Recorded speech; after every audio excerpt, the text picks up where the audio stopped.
जय श्री कृष्ण। नमस्कार, आदाब, सत श्री अकाल, वंदे मातरम। आप सभी का हमारे यूट्यूब चैनल सत्युगारम में बहुत बहुत स्वागत है। और ये जो लोग, ये जो युद्धग्रस्त जो दो देश होते हैं, इनकी जो जनता होती है, जो लोग होते हैं, और अधिकतर इनमें 80 से 90% मूर्ख ही होते हैं। ये भेड़ चाल ही होती है, भेड़े ही होते हैं समझो। ये जो चिल्लाते हैं युद्धम देहि युद्धम देहि, देखो मैं बताता हूँ आपको, हमेशा हमेशा के लिए किन्हीं भी दो देशों के बीच युद्ध और ये आतंकवाद हमेशा हमेशा के लिए ख़त्म हो जाएगा। और जो धर्म के ऊपर जो लड़ाइयाँ होती हैं, जात के ऊपर जो लड़ाइयाँ होती हैं, ये हमेशा के लिए बंद हो जाएंगी। आपको करना क्या है, दो युद्धग्रस्त दो देशों की जनता को, उनके लोगों को ही करना है ये कार्य। बट करना क्या है, यदि दो देशों के मध्य युद्ध होता है, युद्ध या आतंकवाद की कोई बड़ी घटनाएं घटती हैं, तो क्या करना है। सबसे पहले उन दोनों देशों के बीच के जो जनता है, लोग हैं, उनको अपने देशों के जो नेता हैं ना, नेता, उन नेताओं को बॉर्डर पर सेना से पहले आगे खड़े करना है उनको। फिर उन नेताओं के जो बच्चे हैं उनको बॉर्डर पर सेनाओं की जगह खड़ा करना है। और ये जो मतलब सोशल मीडिया पर और मेन स्ट्रीम मीडिया पर जो बैठकर लोग चिल्लाते हैं युद्धम देहि, इन लोगों को पकड़ पकड़ कर घसीट घसीट कर बॉर्डर पर ले जाकर खड़ा करना। इनके हाथ में अस्त्र शस्त्र या डंडे जो भी चलाने आते हैं, ये लेकर खड़ा करना है। फिर इसके बाद जो आर्मी के नाम पर, जो सेनाओं के नाम पर दुनिया भर की जो आंतरिक, कोई फुल पैंट वाली, कोई हाफ पैंट वाली जो सेनाएं बनाकर खड़ी कर रखी, सेनाओं के नाम पर भी सेनाएं रख रखी हैं, उन व्यक्तियों को, उन संगठन को, उन समूहों को पकड़ना है। उनको बॉर्डर पर ले जाकर, दो देश के बीच के जो बॉर्डर हैं वहाँ उनको खड़ा करना, दोनों देशों की जनता को ही करना। लेकिन ये सब कुछ, तो ये समझो कि ये युद्ध, ये जंग, ये आतंकवाद हमेशा हमेशा के लिए जड़ से ख़त्म हो जाएगा। लाओ त्से कहते हैं, जो एक चीनी जो दार्शनिक, महान दार्शनिक हुए हैं, योगी हुए हैं, वो कहते हैं कि बुरा नेता वो जिससे लोग घृणा करते हों, अच्छा नेता वो जिसकी लोग इज्जत करते हों, और महान नेता वो जब लोग कहते हों ये तो हमने किया है, ये तो हमने खुद किया है, जब लोग कहते हो तो महान नेता वो। तो ये वाक्य आपको याद आता होगा, महाभारत का एक सीन समझो, या एक अंश समझो एक महाभारत का। जब महाभारत का युद्ध हुआ था, युद्ध खत्म हो गया था, तो सबको अभिमान हुआ था, पांचों पांडवों को, कि ये युद्ध तो मैंने जिताया। अर्जुन ने कहा ये युद्ध तो मैंने जिताया, युधिष्ठिर ने कहा ये युद्ध तो मैंने जिताया, भीम ने भी कहा ये युद्ध तो मैंने जिताया, नकुल और सहदेव ने कहा कि भाई ये युद्ध तो हमने जिताया। तो सबको अभिमान हो गया था, अहंकार हो गया था। तो उस समय जो भगवान कृष्ण थे, योगेश्वर थे, स्वरूपस्थ महापुरुष थे उस समय के, ये कह सकते हो आप।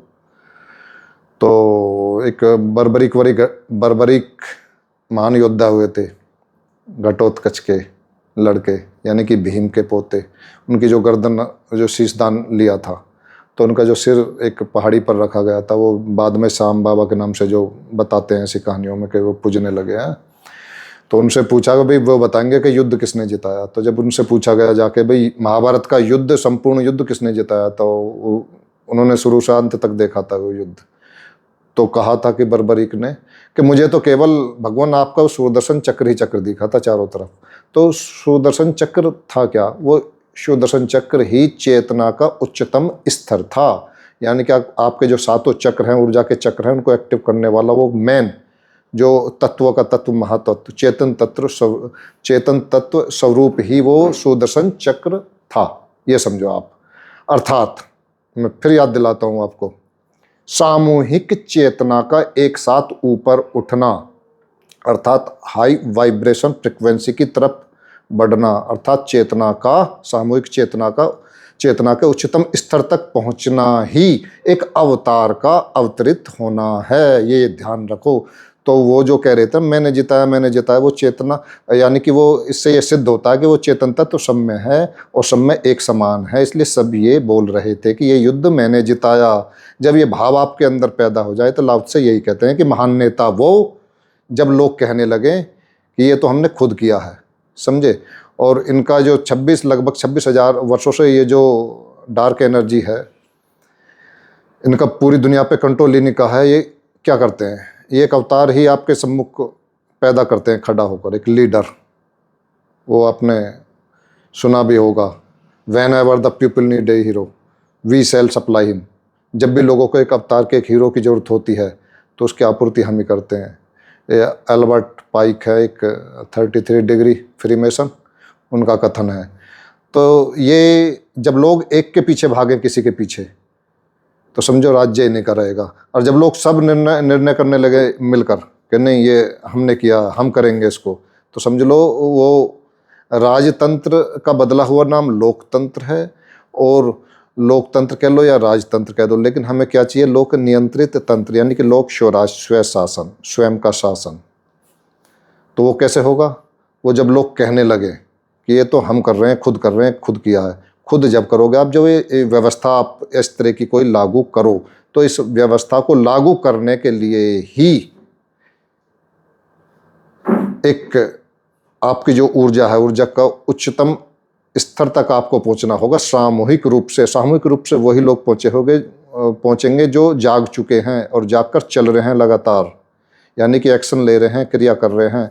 ब्रह्मांड से 60 से लेकर 70,000 विचार 24 घंटे में प्रतिदिन आते हैं। अच्छे भी होते हैं, बुरे भी होते हैं। अच्छे विचारों पर जो उन पर मतलब चर्चा करते हैं, चिंतन करते हैं, मंथन करते हैं, निष्कर्ष निकालते हैं। निष्कर्ष के बाद क्रिया होनी चाहिए, यानी कि एक्शन होना चाहिए। जो उस पर लोग एक्शन लेंगे वो समझो कि उच्चतम, उस ऊर्जा के उच्चतम अवस्था तक अवश्य पहुंचेंगे।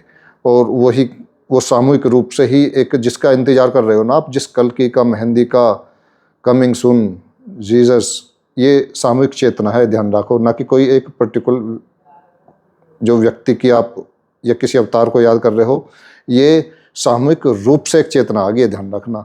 तभी ये व्यवस्था लागू होगी, ध्यान रखना। ये जो लोक स्वराज है, स्वय शासन है, लोक नियंत्रित जो तंत्र स्थापित होगा, सामूहिक चेतना से होगा।